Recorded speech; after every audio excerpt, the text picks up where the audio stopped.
couple of days ago, Samsung invited me to check out the Samsung Galaxy TriFold, the most impressive phone I've ever seen in my life.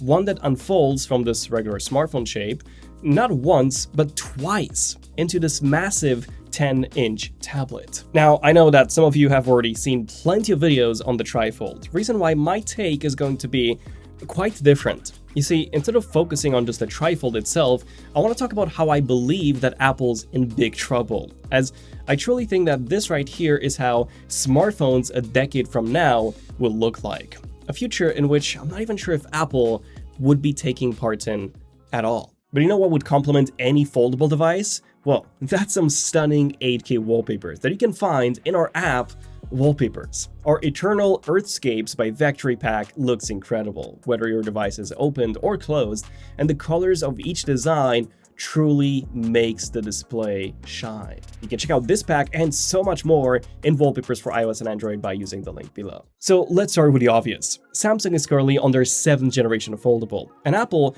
has still not even released their first one. Now, as you all probably know by now, Apple is rumored to be launching their first foldable by the end of this year, but things are not looking very exciting for it. Based on the leaked specs, the iPhone Fold is said to be between 4.5 to 4.8 millimeters thin when fully open.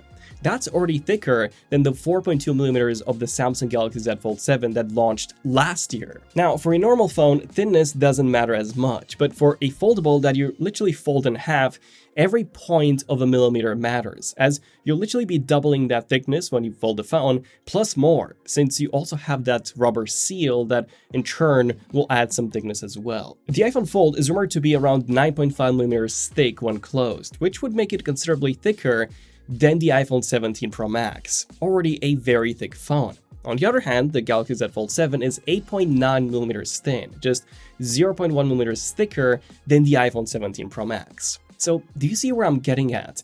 The iPhone Fold isn't even out yet and it's already outdated. Aside from this, it's only set to come with dual cameras instead of 3 like Samsung's foldables, including their TriFold, a much smaller outer screen of just 5.5 inches as opposed to Samsung's 6.5, and also a much smaller inner screen of around 7.8 inches as opposed to 8 or even 10 on the TriFold. But really, the main downside of the iPhone Fold won't be its thicker body or the lack of a third camera module. No, the biggest downside to the iPhone Fold will be its price, which is rumored to be between $2,000 to $2,500, with some reports placing it at $2,400. That already puts it in this Galaxy TriFold territory, which brings me to my next point.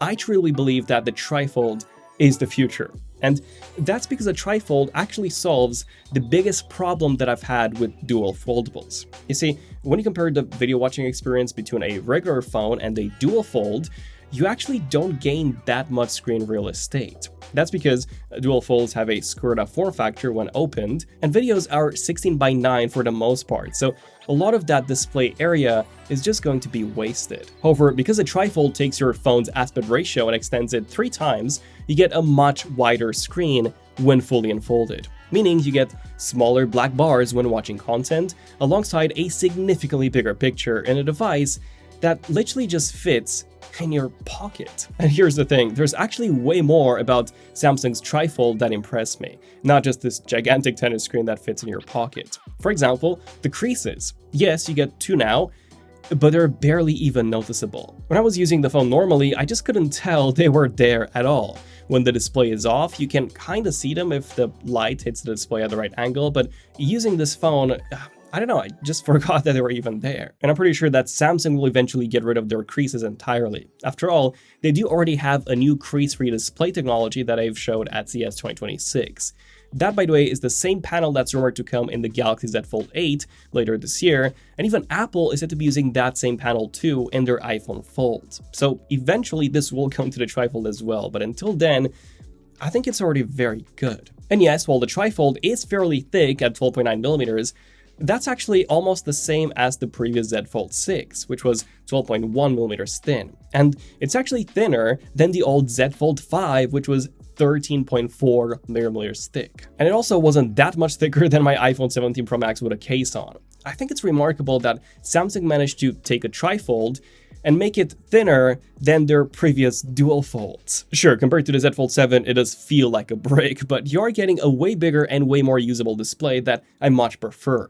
Now, some people have complained that it is a shame that we don't have that in-between form factor like we do get with Huawei's TriFold, the Mate XT, which gives you the smartphone form factor, the dual fold form factor, and also the big tablet form factor. The reason why we don't get this on the Samsung is because, unlike Huawei, which uses a single display, Samsung actually uses two displays. The foldable screen that's always on the inside, and then another 6.5-inch panel that's used on the front, which is, by the way, the same panel as on the Z Fold 7. Samsung's approach keeps the valuable foldable screen protected, but doesn't give you that in-between dual fold form factor, whereas Huawei just exposes that foldable screen, but does give you the dual fold form factor. Now, before trying out the TriFold, I did think that Huawei had the superior approach, because what's the point of having a TriFold when you actually don't get 3 devices in one, you still only get 2? But after using it, I realized that actually, I don't think I would ever use that semi-folded state. Because if I'm unfolding the phone anyways, I might as well just unfold it all the way and then get a true tablet experience. Also, this tablet experience on the TriFold is an actual tablet experience. In fact, this is the first smartphone ever to have Samsung DeX built in directly into the device that you can run without having to use an external display. Yes, you get the full DeX experience that you also get on Samsung Galaxy tablets. You can also run 3 apps side by side at the same time, or even more if you want. And when you use an app in full screen mode, that will actually be the full tablet version. Turn it into portrait mode, and it's like reading a book on a larger Kindle Scribe.